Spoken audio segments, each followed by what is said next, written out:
Hello students, welcome to Saraswat International Academy. This is the 11th video of Standard 10 Mathematics chapter number 3 pair of linear equation in two variable.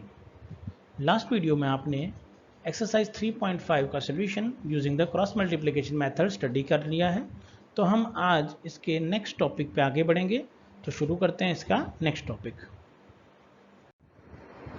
अब जो हम next topic पढ़ेंगे वो है equations reducible to a pair of linear equations in two variable. मतलब ऐसे equation जो linear form में नहीं है बट इसे हम रिड्यूस करके उस फॉर्मेट में अरेंज कर सकते हैं. This is the way. तो हमें क्या करना होगा? So in this section we shall discuss the solutions of such pairs of equation which are not linear but can be reduced to a linear form by making some suitable substitutions. So we will discuss this thing. Now taking some examples.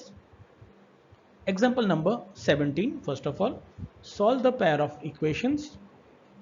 Okay, the first equation is 2 by x plus 3 by y equals to 30 and the second equation is 5 by x minus 4 by y equals to minus 2. Now अब हमें क्या करना होगा इसका solution के लिए? So let us right the given equation in a following veg. हम इसे थोड़े अरेंजमेंट करके लिखते हैं. तो पहला इक्वेशन मैंने लिख दिया है 2 into one by x plus 3 into one by Y equals to 13. ये मेरा पहला इक्वेशन बन गया है. मैंने क्या किया है इसमें 2 को अलग कर दिया है 1 बाई एक्स से, 3 को अलग कर दिया है y से और इस तरीके से मैंने पहला इक्वेशन लिख दिया. चलिए सेकेंड इक्वेशन क्या बनेगा? So 5 into one by x minus 4 into one by Y equals to minus 2. Similarly ऐसा ही किया है मैंने. अब मुझे क्या करना है? और जब मुझे इसे सॉल्व करना होगा तो मुझे थोड़े से सूटेबल सब्स्टिट्यूशंस करने हैं. उसके बाद मैं इसका सोल्यूशन फाइंड कर सकता हूँ. तो सब्स्टिट्यूशन कैसा कर सकते हैं? ऐसा सब्स्टिट्यूशन जो दोनों में कॉमन हो जाए. तो मैं ऑब्जर्व कर रहा हूँ कि फर्स्ट इक्वेशन में भी 1 बाई एक्स दिख रहा है, सेकेंड इक्वेशन में भी 1 बाई एक्स दिख रहा है यहाँ पे. सिमिलरली फर्स्ट इक्वेशन में भी 1 बाई वाई है, सेकेंड इक्वेशन में भी 1 बाई वाई है. मतलब ये ऐसी चीज़ें हैं जो दोनों में कॉमन है और उसे मैं रिप्लेस कर सकता हूँ.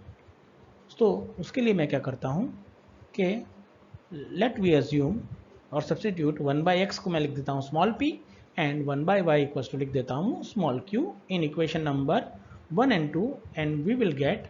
सो यहाँ पे क्या होगा कि जब भी मैं ये इक्वेशन फाइंड आउट करना चाहूँगा तो मुझे क्या मिलेगा?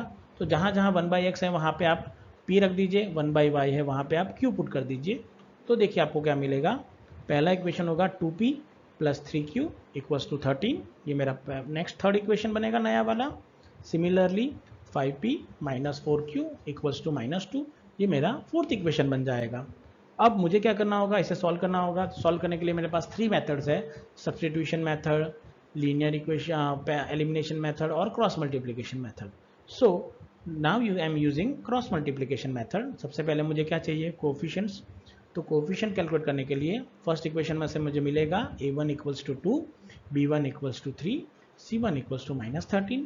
सिमिलरली सेकेंड इक्वेशन से मुझे मिलेगा a2 equals to 5, b2 equals to minus 4 and c2 equals to plus 2.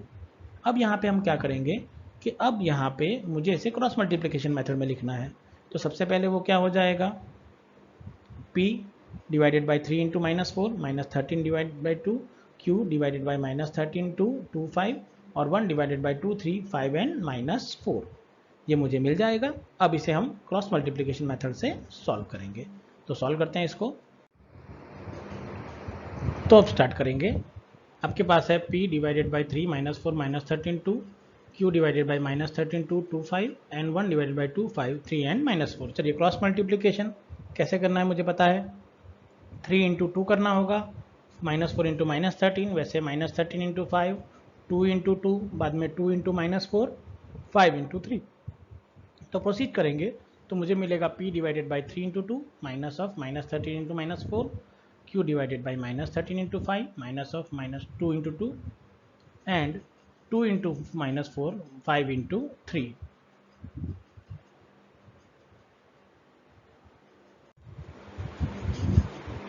अब क्या होगा? सिंप्लीफाई करते हैं. So p divide by 6 into minus 52 equals to q divided by minus 65 minus 4 और 1 डिवाइडेड बाई होगा माइनस 8 एंड माइनस 15. अब हमें क्या करना होगा? सिंप्लीफाई करते हैं. तो मुझे मिल जाएगा p divided by -46, q divided by -69 and 1 divided by -23। अब क्या करना होगा, कंपेयर, फर्स्ट को लास्ट के साथ कंपेयर करेंगे, सेकंड को भी लास्ट के साथ कंपेयर कर लेंगे। चलिए कंपेरिजन करते हैं। तो मुझे मिलेगा p divided by -46 equals to 1 divided -23। 23 टू सा कितना होता है 46, तो -23 इंटू +2 क्या हो जाएगा 26। ये 2 कैरी क्रॉस फॉर्म मल्टीप्लाई होकर यहाँ पे आ जाएगा, तो आपको मिल जाएगा p इक्वल्स टू 2। ये आपका पहला इक्वेशन हो गया।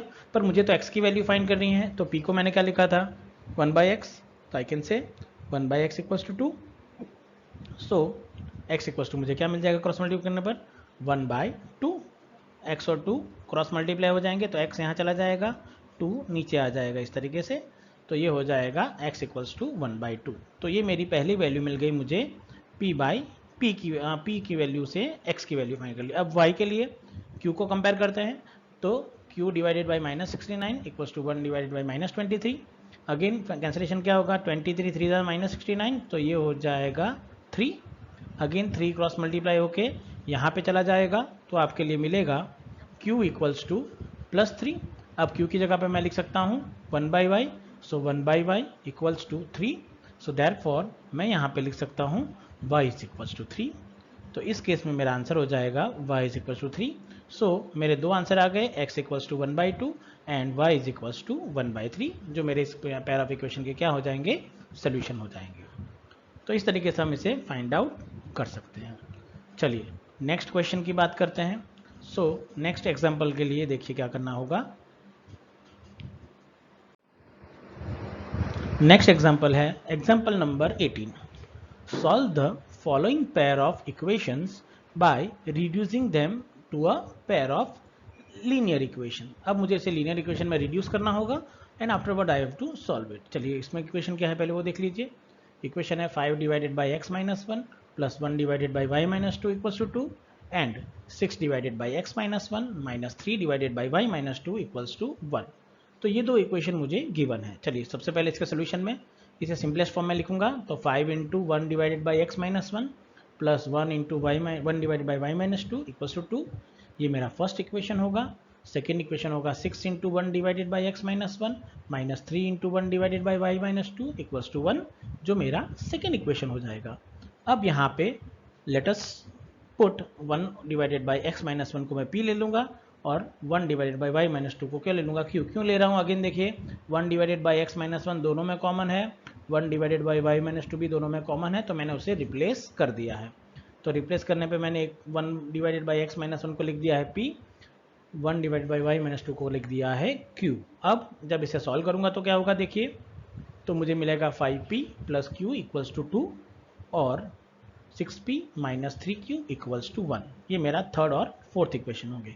चलिए सॉल्व करने के लिए अगेन मैंने बताया लास्ट एग्जाम्पल में देखा 3 मेथड है, तो now you can solve it by any method. तो you can use any method to solve this equation.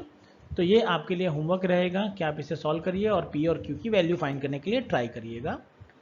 जब आप इसे सॉल्व करेंगे तो p equals to you will get 1/3 और q की वैल्यू भी आपको मिल जाएगी 1/3।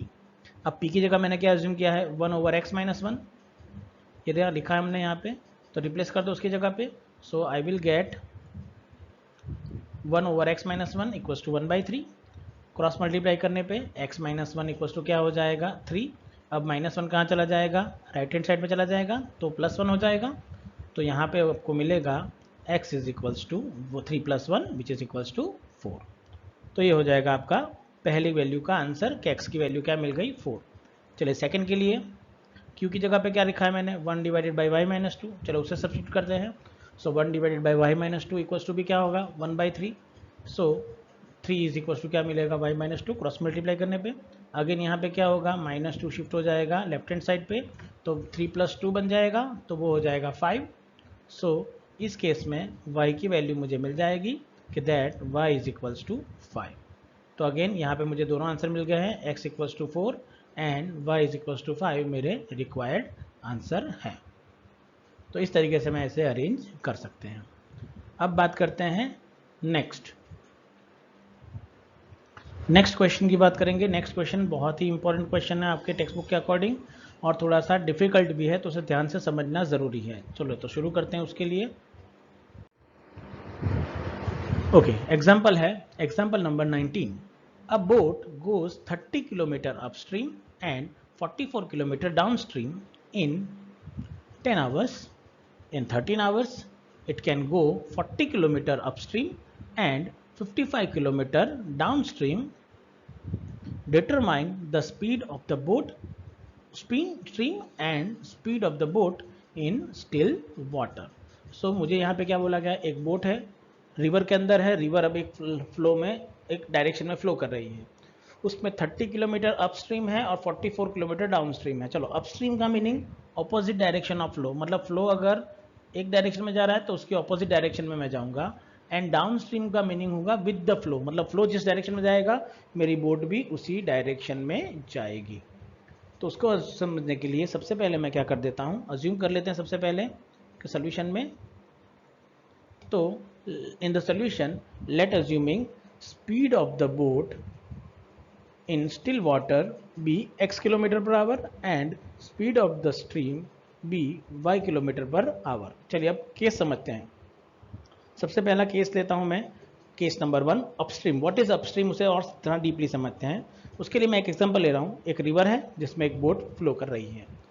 अब सपोज रिवर की डायरेक्शन है ये, बोट जा रही है लेफ्ट हैंड साइड डायरेक्शन में, तो ऑपोजिट का मतलब रिवर उसकी ऑपोजिट डायरेक्शन में फ्लो करनी चाहिए. मतलब देखिए सकते हैं आप यहाँ पे, बोट अगर लेफ्ट हैंड साइड जा रही है तो river right hand side flow करेगी.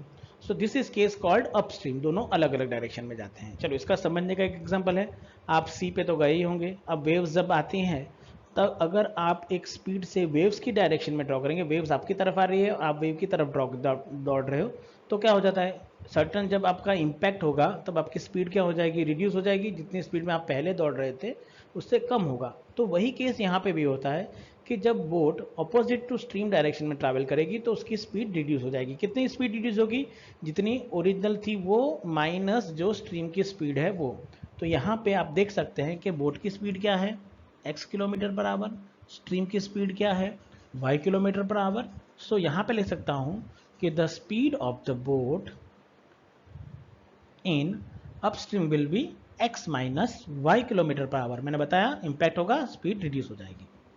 तो ये होगा केस नंबर 1. चलिए केस नंबर 2 की बात करूंगा, डाउनस्ट्रीम का केस. डाउनस्ट्रीम मतलब अगेन मैं ले लेता हूं बोट.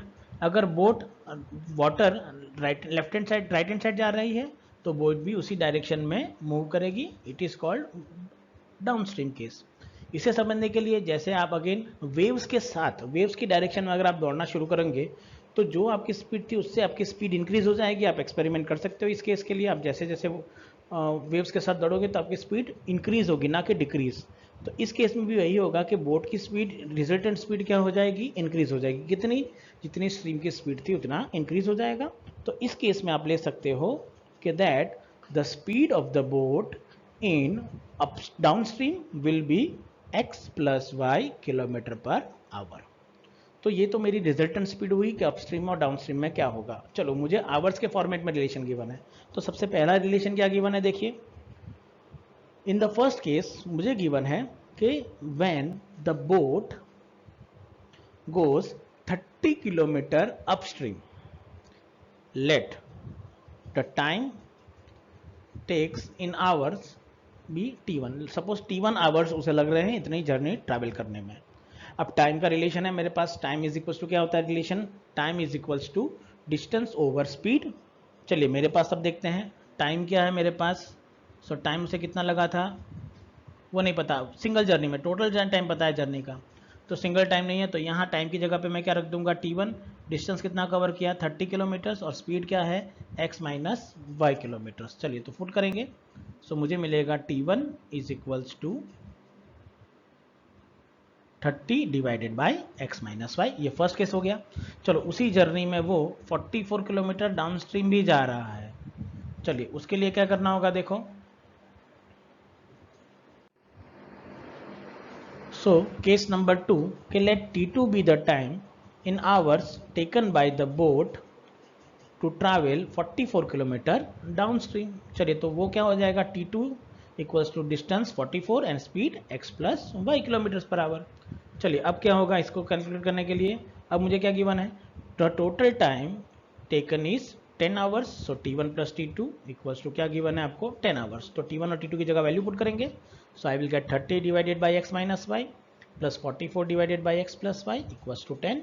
ये मेरा फर्स्ट इक्वेशन होगा। सिमिलरली सेकेंड केस में क्या बोला गया था कि that in the second case in 13 hours it can go 40 kilometre upstream and 55 kilometre downstream. So it means क्या होगा कि जहाँ पे जो 30 है उसकी जगह पे आप रिप्लेस क्या कर सकते हो 40 किलोमीटर्स को, सिमिलरली 44 की जगह आप रिप्लेस कर सकते हो 55 किलोमीटर्स को, और 10 की जगह आपको कितना आवर्स लग रहा है 10 आवर्स। तो ये तीन चीज़ें आपको सिर्फ रिप्लेस करनी है, बाकी एज इट इज़ रहेगा। तो इस केस में आपका इक्वेशन बन जाएगा 40 divided by x minus y 55 divided by x plus y is equals to 13, जो मेरा सेकेंड इक्वेशन होगा। अब कॉमन क्या है देखिए दोनों में, यहाँ पे 1 divided by x minus y है, यहाँ पे भी 1 divided by x minus y है, 1 divided by x plus y है, 1 divided by x plus y है, मतलब ये चारों केस आपके पास अवेलेबल है। तो आप क्या करेंगे, अज्यूम करेंगे, so put 1 divided by x minus 1 को u ले लेता हूँ and 1 divided by x plus y को हम ले लेते हैं v। चलिए पुट करेंगे इक्वेशन में, so on substituting this values on in equation number 1 and 2, सो मेरा फर्स्ट इक्वेशन होगा 30u plus 44v equals to 10, और स्टैंडर्ड फॉर्मेट में 30u plus 44v minus 10 equals to 0। अब नेक्स्ट केस में देखेंगे, सेकेंड इक्वेशन मेरे पास मिलेगा 40u plus 55v equals to 13 and standard format में होगा 40u minus 55v minus 13 equals to 0। तो ये मेरा सेकेंड केस हो जाएगा। अब इसे हम सॉल्व करने के लिए अगेन मैं यूज़ करूँगा cross multiplication method, so using cross multiplication method. चलिए क्रॉस मल्टीप्लिकेशन में मुझे a1 b1 c1 तो पता ही है कैसे मिलेगा, a1 क्या हो जाएगा 30, b1 हो जाएगा 44, c1 होगा माइनस 10, सिमिलरली a2 हो जाएगा 40, b2 हो जाएगा 55, c2 हो जाएगा माइनस 13। तो उसे हम लिख देते हैं, तो क्रॉस मल्टीप्लिकेशन में ये लिखा जाएगा u divided by b1 b2 मतलब 44 55, c1 c2 minus 10 minus 13, v divided by c1 c2 minus 10 minus 13, a1 a2 30 40, और 1 divided by a1 a2 b1 b2, तो वो मैंने लिख दिया इस तरीके से। अब क्रॉस मल्टीप्लिकेशन आपको पता ही है क्या करना होगा, पहले 44 into minus 13, 55 into minus 10, similarly minus 10 into 40, minus 13 into 30, और 30 इंटू 55, 40 इंटू 54। चलिए जब आप इसे मल्टीप्लाई करेंगे तो ये कुछ ऐसे होगा, हमने लिख दिया इसको इस तरीके से, देखिए u divided by 44 into minus 13 minus 55 into minus 10, v divided by minus 40 into minus 10 minus 30 into 13, similarly 1 divide by 30 into 55 minus 44 into 40। अब जब यहाँ पे मैं इसे रिप्लेस करूँगा तो क्या होगा वो देखिए, तो आपको मिल जाएगा u divided by minus 22, v divided by minus 10 equals to 1 divided by minus 110। अब क्या करेंगे उसके लिए देखिए, अब इसको सिंप्लीफाई कैसे करना है आपको देख लीजिए, तो आप सब इसे कंपेयर करेंगे तो वापस आपको कंपेयर करना होगा u into minus u divide by minus 22 equals to 1 divide by minus 110, similarly v divided by minus 10 और 1 डिवाइड बाई माइनस 110 को कंपेयर करेंगे। जब ये कंपेरिजन हो जाएगा तो u की वैल्यू आपको मिल जाएगी 1/5 और v की वैल्यू आपको मिल जाएगी 1/11। चलिए अब आपको दो इक्वेशन मिल चुके हैं, अब आपको बस इसे सिंप्लीफाई करना है। तो अगेन u की जगह आपने क्या रिप्लेस किया था वो देख लीजिए, v की जगह आपने क्या रिप्लेस किया था वो देख लीजिए। तो u की जगह आपने रिप्लेस किया है 1 divided by x minus y, और v की जगह आपने रिप्लेस किया है 1 divided by x plus y, तो उसे पुट कर देंगे। तो चलिए देखते हैं उसके लिए क्या होगा। तो now put the values of u and v। चलो u एंड v की वैल्यू पुट करने पे मुझे क्या मिलेगा, पहले 1 divided by x minus 1 equals to 1/5 and 1 divided by x plus 5 equals to 1/11। चलो क्रॉस मल्टीप्लाई करने पे ये मुझे मिलेगा x minus y is equals to 5 and x plus y is equals to 11। चलिए क्या करूँगा सबसे पहले, now adding this to equation, दोनों को ऐड कर दे रहा हूँ। तो लेफ्ट हैंड साइड हो जाएगा x minus Y plus x plus Y equals to 5 plus 11।